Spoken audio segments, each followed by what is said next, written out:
You're listening to The Partially Examined Life, a podcast by some guys who at one point set on doing philosophy for a living, but then thought better of it. Our question for episode 297 is still something like, what is our relationship to the world? And we're continuing on Heidegger's book, Being in Time, now discussing passages from chapters 1 through 3 from 1926. For more information, please visit partiallyexaminedlife.com. This is Mark Linsenmeyer, raring to hand in Madison, Wisconsin.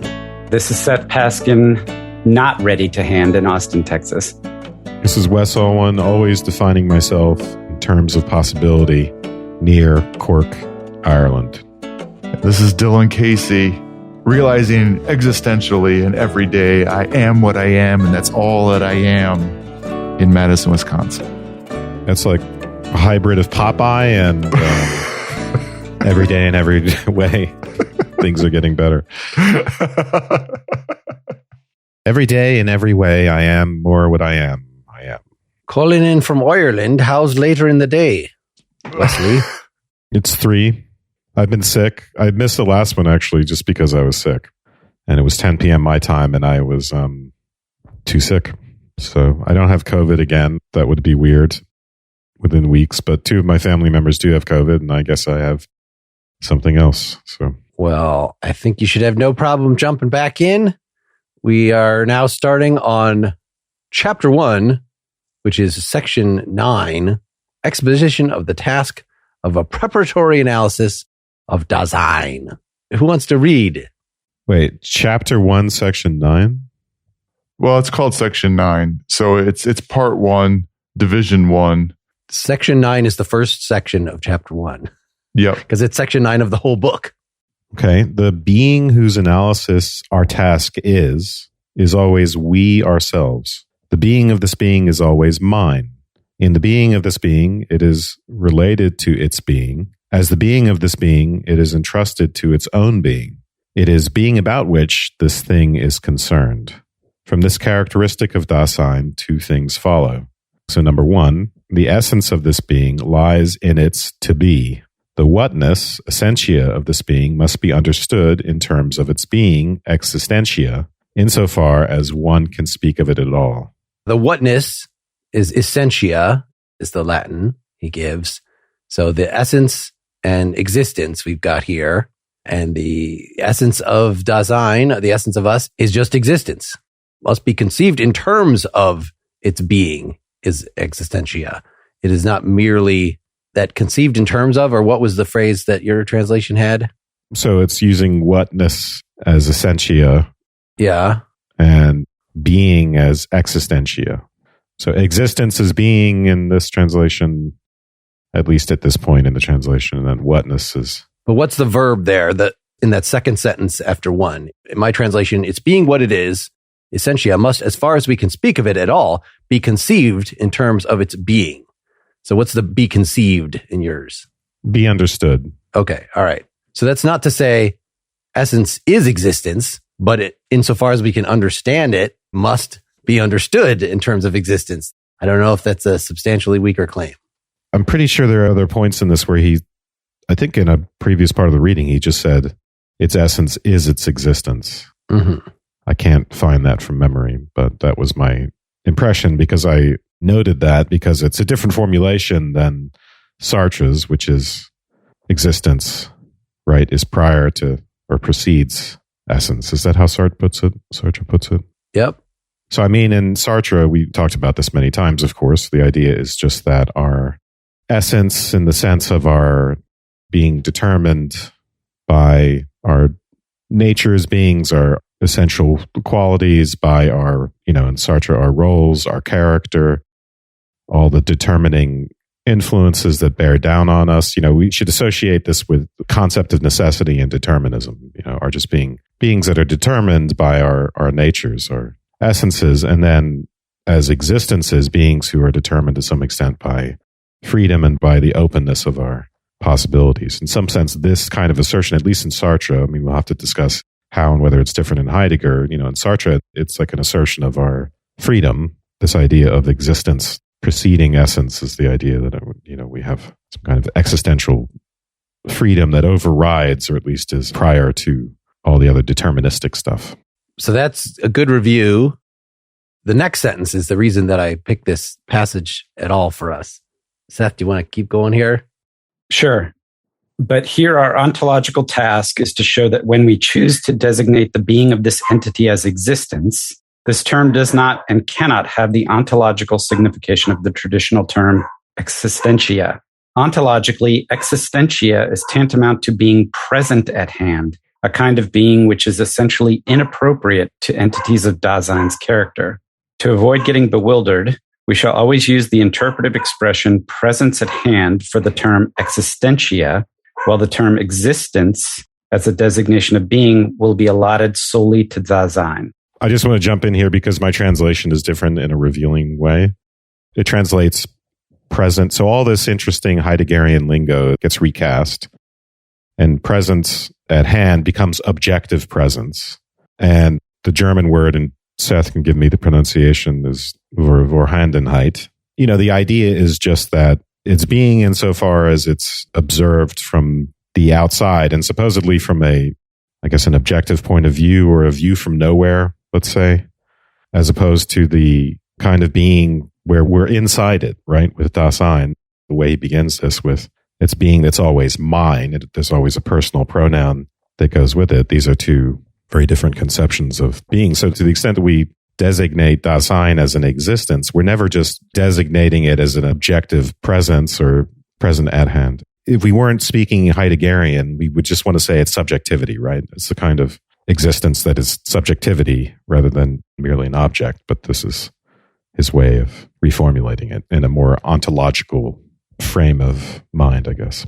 I would be surprised if objective existence, being present at hand, actually implies the view from nowhere thing that the term objectivity maybe means to us, because using the term being present at hand, this builds in the perceiver, that it is not a view from nowhere by no perceiver. It is a view specifically from the outside. I like that formulation, objectifying the thing.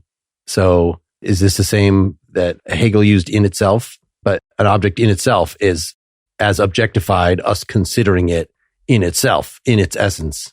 To me, the Hegel part is confusing, and whether or not, because that's like the interpretation of Hegel, and I don't know. The presence at hand, to me, I agree, Mark, it includes the perceiver and the objectifying act that the perceiver always makes of the things around them. And this is where the categories fall in. Like all the things that the traditional Aristotelian categories apply to those things. There's going to be a contrast between the world treated, I guess, quote unquote, objectively versus the world treated as equipment, right? As ready to hand, as something with which we have a more, I've used this phrase, procedural knowledge over and over again, or tacit knowledge, as opposed to knowing that, right? Knowing how, which is a much more immersed way of being in the world. That's the contrast. And that's what ready to hand involves. So just something as simple as tennis, right? It's the difference between being engaged in a task and knowing how to do it and having that know-how ingrained in your bones. I was thinking about, praxis versus theory, however you say it in Greek. But it's important because that distinction, what he's going to claim, right? This pre-ontological understanding of being that we have is about our being, but there's a kind of existence is, think of it as a pre-ontological engagement with the world. And the whole ready to hand and not ready to hand thing is how the ontological character ends up sort of breaking through and revealing itself. So it's primary for Heidegger, this existence. This is what I think comes out in the next paragraph. So I really do want to take a look. The essence of Dasein lies in its existence. Let me interrupt you to that because I think the existence there, we should, as a house rule, use the German term Existenz, because that is the whole point of this, is that existentia, existence as Aristotle thought about it in the categories, is different than what Dasein has, which is, if you just say existence, well, that just sounds like the same ambiguous word. But if we say Existenz, oh no, that's the pretentious German word. That means... What I'll do is I'll substitute the name David Cronenberg, who made a film called Existenz, every time I want to say Existenz, and that way it'll be clearly differentiated. All right. In my translation, it's The Aristotelian existence is existentia, and then existence is existenz. So it's just existence. Yeah. The essence of Dasein lies in its existenz. Accordingly, those characteristics which can be exhibited in this entity are not properties, that's in scare quotes, present at hand of some entity which looks so-and-so and is itself present at hand. They are in each case possible ways for it to be, and no more than that. All the being as it is, which this entity possesses, is primarily being. So when we designate this entity with the term Dasein, we are expressing not its what, as if it were a table, house, or tree, but its being. So this ties together a bunch of different threads here, which is we've talked about possibility. We've talked about time, right? We've talked about comportment towards the world, this care or this directedness. And what he's saying here is if you talk about a tree, you can talk about a tree in terms of its height and the thickness of its trunk and the effectiveness of its photosynthesis and the shape of its leaves, right? Like as if it has properties. But when you talk about Dasein, you can talk about an individual Dasein and say she's so-and-so tall and has this color hair and so forth. Or has such and such a personality and therefore is predisposed to do certain things. We could talk about people, as we often do, as essences who are deterministic functions of properties. But those aren't things insofar as they are Dasein. No, exactly. That's my point is you can talk about individual Dasein this way, but when you talk about Dasein, when he uses the term Dasein, you can't read it like me.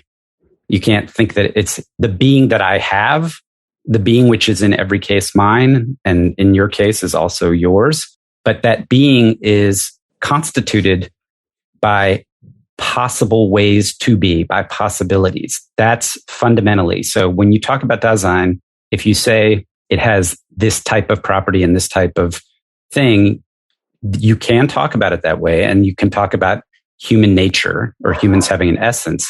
But what he says is that ultimately is going to come out of Dasein's possibilities in its being. Yeah. And so he's trying to find a different starting point here.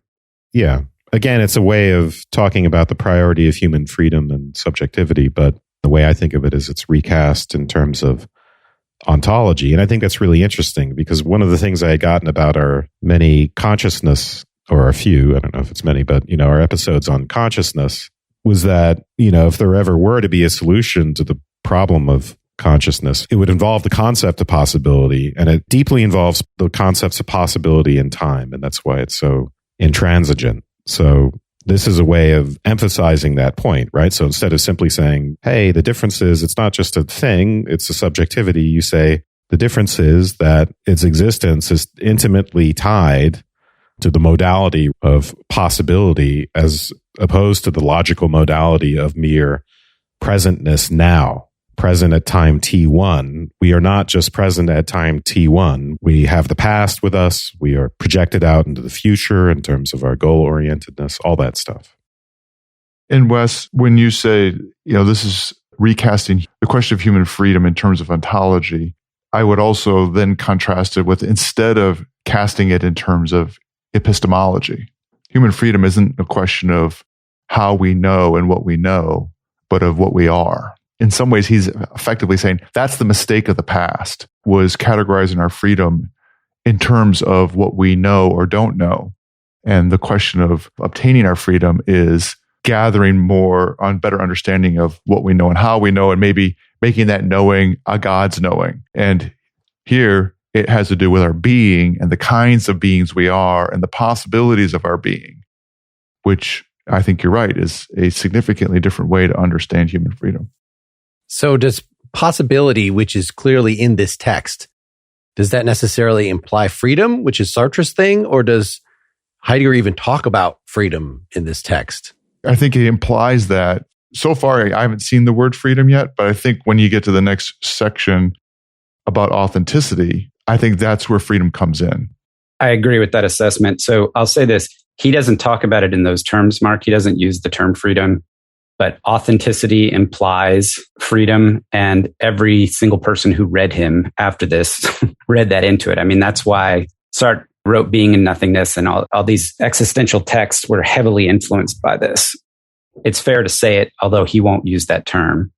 I would like to leave open the possibility that Heidegger might have been onto something by not using that term. That maybe what constitutes authenticity, because from the Essence of Truth essay, he starts to talk about authenticity in terms of like, is something true gold or is it fake gold? Is it authentic gold? Is it, and so that's something showing itself as itself, the phenomena that has been so far what has been authenticity. And so relating that to human authenticity, there's probably a connection. Especially in the notion of showing as opposed to freedom. And the baggage with freedom is always this question that you get along with free will of what are you removing, right? And for Heidegger, Dasein's all about action, activity, and it's a realization of possibility. It's not about a unfettering or a unconstraining the way we would often associate with freedom. So I agree with you, Mark. The fact that he's not using that word has a lot of potency. Even if I do associate his talk of authenticity and possibility as being his freedom talk, the fact that he's talking about freedom in those terms is revealing. Take any of my attempts to translate this back into the language of Descartes and subjectivity, all that stuff, right? I'm just trying to translate it back into the stuff that he's trying to escape in a sense, yes, right? Yes, it is. So always take it with a grain of salt, but it's the way for me to understand it. So I translate it and then I think, well, yeah, this is tweaked. It's ontological, or however you want to understand what he's trying to do to this to make it different. I think that's a really interesting conversation. We should keep it in mind as we go forward. And now a word from our sponsor, BetterHelp. How we care for our minds affects how we experience life. So it's important to invest time and care into keeping them healthy. BetterHelp Online Therapy is a good way to do that. I actually am a therapist myself, and I know it can be hard for people to find a good therapist. There's enormous demand, and it can be hard for them to take time out of their day to actually go to a physical location for therapy. So I think the expansion of telehealth, which has happened during COVID, has actually been a good thing. BetterHelp is online therapy that offers video, phone, and even live chat-only therapy sessions. So you don't have to see anyone on camera if you don't want to. It's much more affordable than in-person therapy, and you can be matched with a therapist in under 48 hours. Our listeners get 10% off their first month at betterhelp.com/partially. That's betterhelp.com/partially. Do members of your household eat differently? Do you want to eat healthy but need some way to make it easier, even more fun? Green Chef can help you out. With exciting and delicious meals supporting a healthy lifestyle, Green Chef keeps mealtime interesting without sacrificing taste. Green Chef is now owned by HelloFresh, and with a wider variety of meal plans to choose from, there's something for everyone. Now, PEL listeners can enjoy both brands at a discount. With seasonal produce, premium proteins, and organic ingredients you can trust, Green Chef is the #1 meal kit for eating well.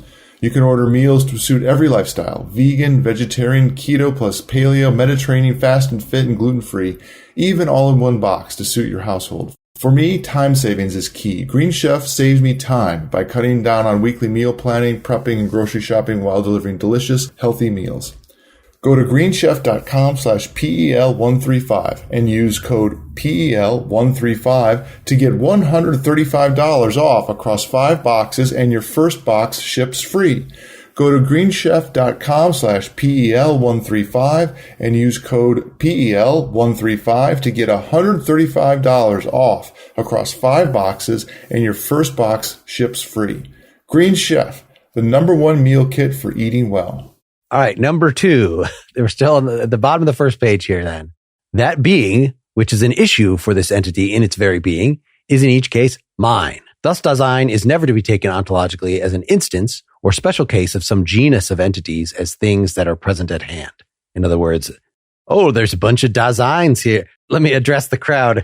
I'm so glad the 4 of us Daseins could be on the call today. No. And also then categorizing our Daseins, right? We're going to put these kinds of Daseins over here and these kinds of Daseins over there, and the ones that look like this over there, right? Yeah, they're Da, and those ones are Da because Da means there.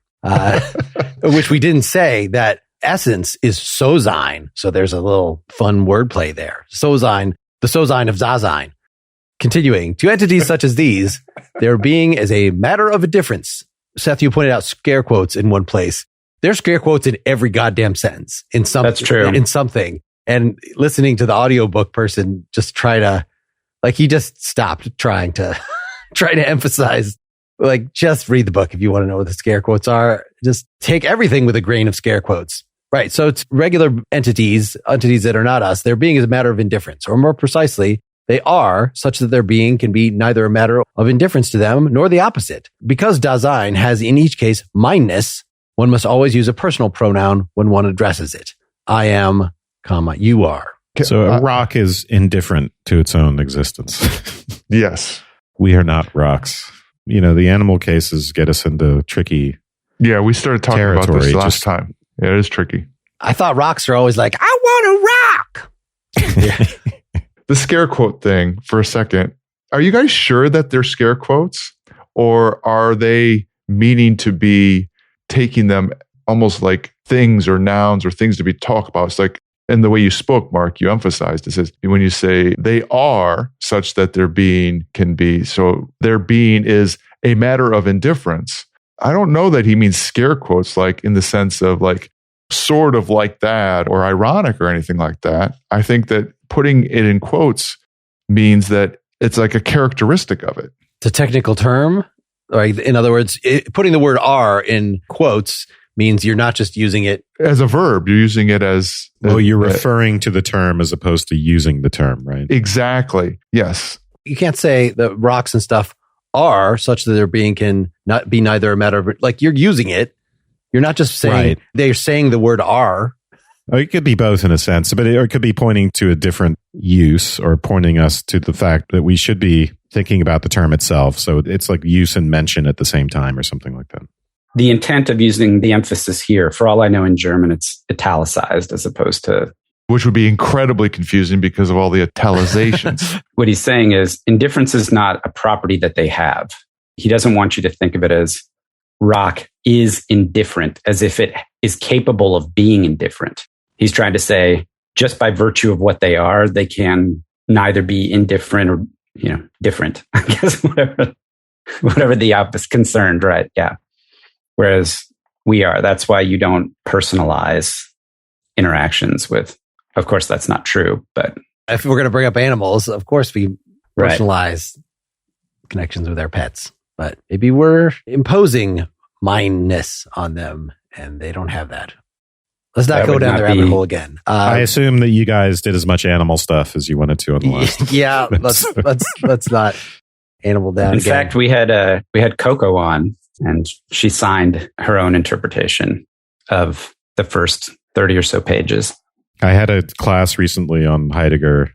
A substantial portion of one of the classes was spent discussing whether animals knew that they were going to die. And I did not enjoy that part of the class. Let's keep going. Who wants to read? Dylan, you haven't read much. The second paragraph on 68. Furthermore, in each case, Dasein is mind to be in one way or another. Dasein has always made some sort of decision as to the way in which it is in each case mine. That entity which in its being has this very being as issue comports itself towards its being as its own most possibility. In each case, Dasein is its possibility, and it has this possibility, but not just as a property, as something present at hand would. And because Dasein is in each case essentially its own possibility, it can, in its very being, choose itself and win itself. It can also lose itself and never win itself, or only seem to do so. But only insofar as it is essentially something which can be authentic, that is, something of its own, can it have lost itself and not yet won itself. As modes of being, authenticity and inauthenticities, these expressions have been chosen terminologically in a strict sense, are both grounded in the fact that any Dasein whatsoever is characterized by mindness. Right, that is MINENESS, not mindness. But yeah, being mind. We're trying to figure out, yes, it is related to choice. whether that means it's related to freedom. How can choice not be related to freedom, at least in some kind of family-oriented way? Canon is being, quotes, choose itself and win itself. In other words, choose is in the scare quotes there. So I don't know if he's using choice in a way that phenomenologically it seems to us that we have choice. So it is totally irrelevant whether we really don't have free will or whatever. Like once you move into the realm of phenomenology. All I'm saying is, as long as we don't go down the rabbit hole of, well, we don't actually have free will because we don't actually have freedom, where we're presenting an interpretation of what freedom is. Well, all I'm saying is that if you bring up the word choice, you also are bringing up the family of words associated with freedom. It's a related conversation of those things. And then you're going to have all those controversies associated with choice. And, well, do you actually have choice? Well, then if you don't have choice, then do you have freedom? I mean, that's going to happen. But if you bring up choosing, you also are talking about freedom. Or at least on a provisional basis until we have a better way of understanding it. At least that's the only way I can grasp this. And the same thing goes for Dasein is always its possibility, right? To say that an entity is its possibility as opposed to its actuality, right? You know, for a rock, to go back to that example, it is what it is at any given time. It has a future, but it doesn't have different possible futures in any pregnant sense. I mean, you know, you could argue it does in some sense, but it doesn't from the inside, so to speak. There aren't different projected possibilities. Do I go down this path? Do I go down this path? It's not self-moving in that way in its internal being. Right. And it's also not self-reflective. Even if it's true that dogs and trees can make choices about which possibilities to pursue, part of this mindness, part of this notion is that my being is a concern for me. I literally can be self-reflective and concerned about what I'm doing and why I'm doing it. And that activity of having concern for my own being is something that he thinks is unique to human beings. Dogs are not self-reflective in that way, even if they have, or at least this is his claim. Let's stay off the animal thing, but that's the important point.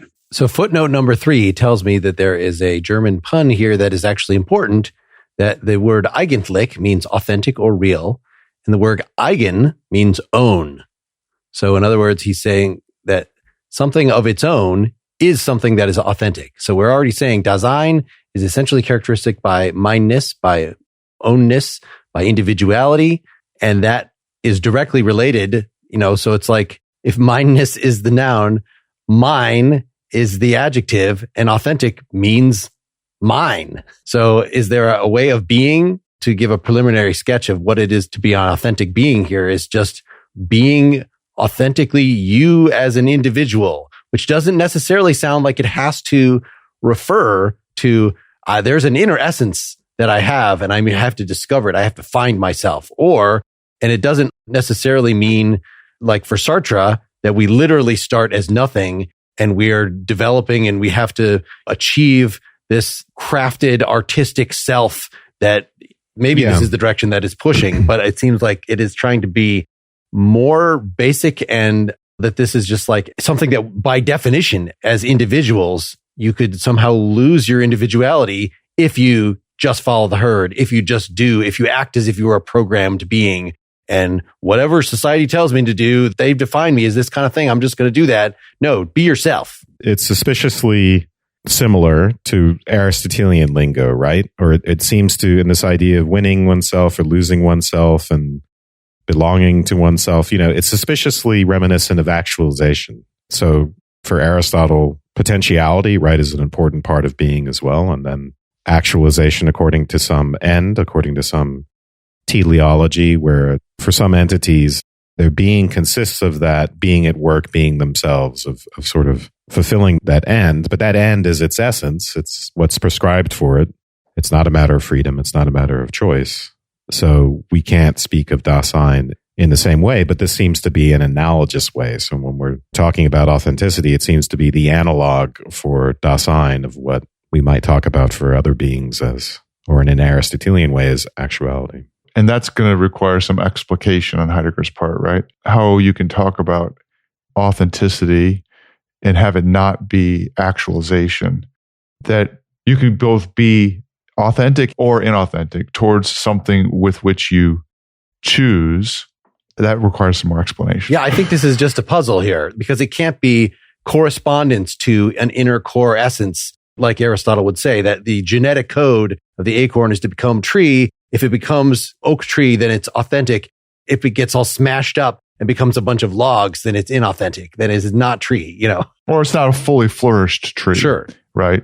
Yeah, so the tree actualized is just the tree being at work, being itself according to its plan, according to its design, right? Fulfilling its end to be the oak tree. That is the tree actualized. And then, the puzzle is how there's some analog for Dasein, which does not involve it just running according to an essential plan. Yeah. I don't know that we'll ever get there because I don't know if we're going to read more of this and get to the death part, the angst. But yes, we're not talking about being authentic to some kind of essential nature that you can choose or not choose. And if this is like you're born and you're programmed to be X. And if you don't do X, then you're inauthentic. And it's not like that. There's not a teleology there. The authenticity comes from, Mark alluded to it, in his first response there is authenticity's authenticity with respect to possibilities. It's the recognition that Dasein is its possibilities. It's the recognition that those possibilities will end one day. One day there will be no more possibility. That's called death. And then it's comportment that takes that into account. It's action that takes it into account. If you, as Dasein, never reflect that you have possibilities and never reflect on the end of your possibilities, and you just are doing what you're told, or you're doing what society expects of you, or you're not making choices that are acknowledged with respect to your possibilities, then that's a closer definition or characterization of inauthenticity. So it's not about doing anything in particular. It's about acting from the perspective of having this understanding of your being and your possibilities.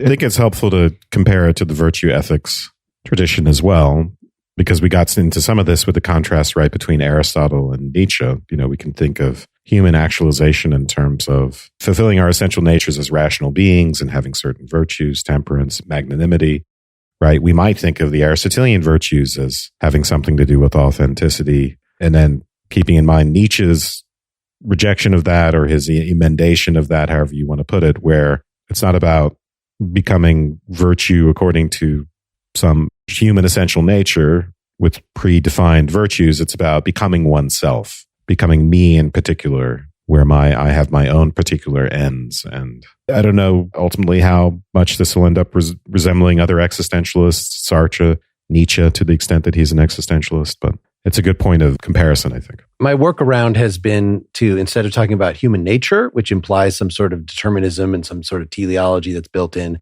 is to just talk about the human condition. So that, Seth, you were saying, if you live in a way that denies that you're ever going to die, there's obviously something inauthentic about that, because that's the kind of creatures we are. That is our human condition.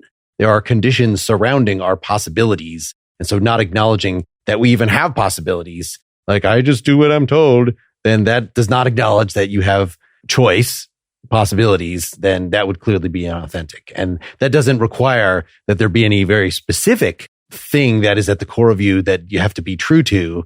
It is neutral with regard to that. But won't we be able to upload our consciousness soon to the cloud and live forever? Talk about possibility. I don't think I'm going to survive. I just want my personality to be there, annoying people for generations to come. I think you've ensured that with this podcast. I'm just sorry. We all the podcast will be thrown in the fires. Where did we stop? But the inauthenticity of Dasein does not signify any less being or any lower degree of being. Rather, it is the case that even in its fullest concretion, Dasein can be characterized by inauthenticity. When busy, when excited, when interested, when ready for enjoyment. This is a confusing one. I don't like this at all. Well, what I liked about it is him making the point that Dasein isn't a vector or a magnitude of being. Maybe it's really the authenticity is not. So you aren't more or less in your beingness, in your Daseinness, by being more authentic or inauthentic. Okay. So it's not like the spirit of God that could be, filling you or not filling you. Like if we want to say that that's a good example, Dasein is having the seed of the divine in us that animals and rocks and whatever do have, then we always are that kind of creature that has that seed, even when we are turning away from it. This seems to be meant to directly contrast to Aristotle and the whole tradition that follows Aristotle, where he explicitly says that if something is more actualized, it's more real. And the whole virtue ethics thing, the way you become virtuous is to act virtuously, and you can become more so that way. And the idea of flourishing, the oak tree that is in a box or jammed up against a cliff where it's not as fully realized, just that language itself in its right conditions or is in a drought or whatever, all those things, external constraints will affect it being able to flourish and become the most of what it can be. In my translation, it says, inauthenticity can determine Dasein, even in its fullest concretion, when it is busy, excited, interested, and capable of pleasure. So this seems to be a warning that some of these things that we might associate with flourishing or being at work, being ourselves, or however you want to put it, do not guarantee Dasein. I mean, they don't guarantee authenticity. They can be authentic, so that's not a good guide to authenticity. That actually, I like that much better, Wes. So I think we can actually skip the next paragraph that is merely summarial. The next thing that I find of note is in the middle of page 69. So down at the end of the next paragraph where he talks about everyday undifferentiated character of Dasein, averageness. So we talked about the average everydayness in the previous episode. Is this adding anything? He's continued to explicate it, right? Especially at the bottom of 69 and saying, because average everydayness makes up what is ontically proximal to this entity, it has again and again been passed over. So he's emphasizing, look, this average everydayness is a big deal. And in fact, we've constantly ignored it. And then at the bottom, Dasein's average everydayness, however, is not to be taken as a mere aspect. Here too, and even in the mode of inauthenticity, the structure of existentiality lies a priori. Here too, Dasein's being is an issue for it in a definite way. And Dasein comports itself toward it in the mode of average everydayness, even if this is only the mode of fleeing in the face of it and forgetfulness thereof.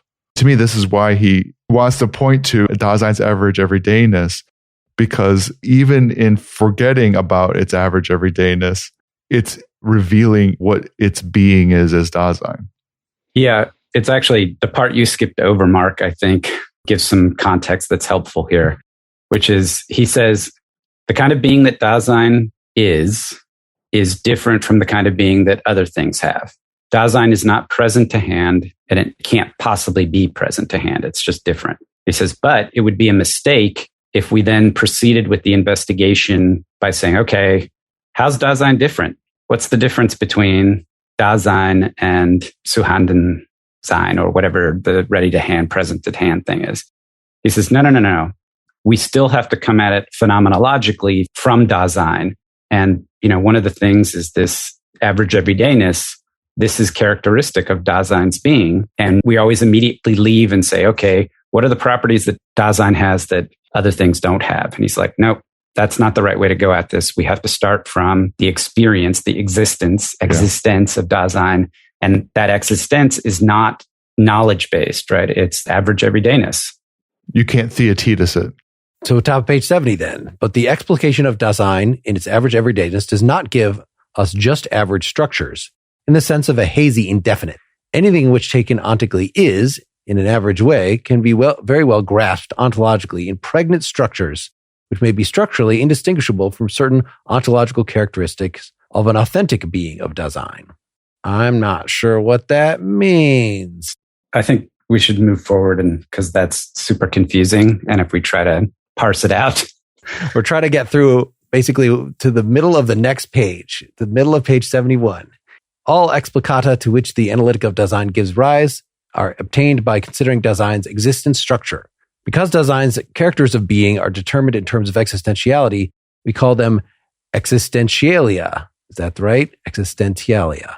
Or these are to be sharply distinguished. Existentials in my translations, which again I like correspond to the categories, the Dasein version of the categories. Right. These are to be sharply distinguished from what we call categories. characteristics of being for entities whose character is not that of Dasein. But yes, it's analogical to that.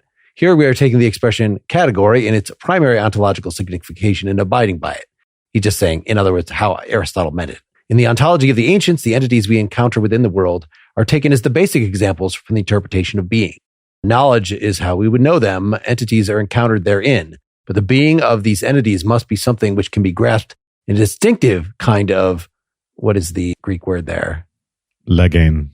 Legein, letting something be seen, so that this being becomes intelligible in advance as that which it is, and as that which it is already in every entity. In any discussion of entities, we have previously addressed ourselves to being. So I think if you go all the way to the top of 71, the first sentence there, existentials and categories are the two basic possibilities for characters of being. The entities which correspond to them require different kinds of primary interrogation, respectively. Any entity is either a who, existence, or a what, presence at hand, in the broadest sense. The connection between these two modes of the characters of being cannot be handled until the horizon for the question of being has been clarified. And then in the last paragraph, he clarifies the existential analytic of design becomes before any psychology or anthropology, certainly before any biology. This is the whole point of this, is that method of phenomenologically grappling with being is a standpoint that is prior to objective science. There you go. I think we've said that about 40 times in the past. So we're going to get at the ontological structure of things, but we're not doing it the old way by making thingness our paradigm, right? This outer objects and talking about causality and unity and quality and those types of things. But we are going to think about it from the inside, so to speak. And that will give us a different set of categories, the existentials, and something specifically Dasein related and something that is prior to all that other stuff, even though our bias is to think of that as secondary, right? What comes first? As dogmatists, right, it's matter and it's the naturalistic framework that comes first, and thingness, and then we try to bake consciousness out of that. We try to say how consciousness arises from that. And in this case, we reverse the priority and do the ontology from the inside out. And your description there, which sounds exactly right, Wes, to me makes it resonant, not the same thing as Hegel's project, but a similar concern, right? The reason that you would want to do the science thing first is because you feel like we have a very partial perspective. We're seeing through our own senses. Like, the whole point of science is to get beyond the individual human foibles and to get reliable knowledge, to get essentially this view from nowhere, because we need to get out of standpoints. I'm making a connection to standpoint epistemology here. But let's talk more about that in part 2 of this discussion when we move on to Chapter 2 and talk about ready to hand, what ontology actually looks like from this first person perspective, as opposed to the scientific perspective that gave us Aristotle's categories and things like that. So folks can get that. If you're already a supporter, that should be the next thing in your feed. If you're not a supporter, you'll have to wait until next week. Just wait until next week to hear that, or become a supporter at partiallyexaminedlife.com/support. Thanks. Thanks.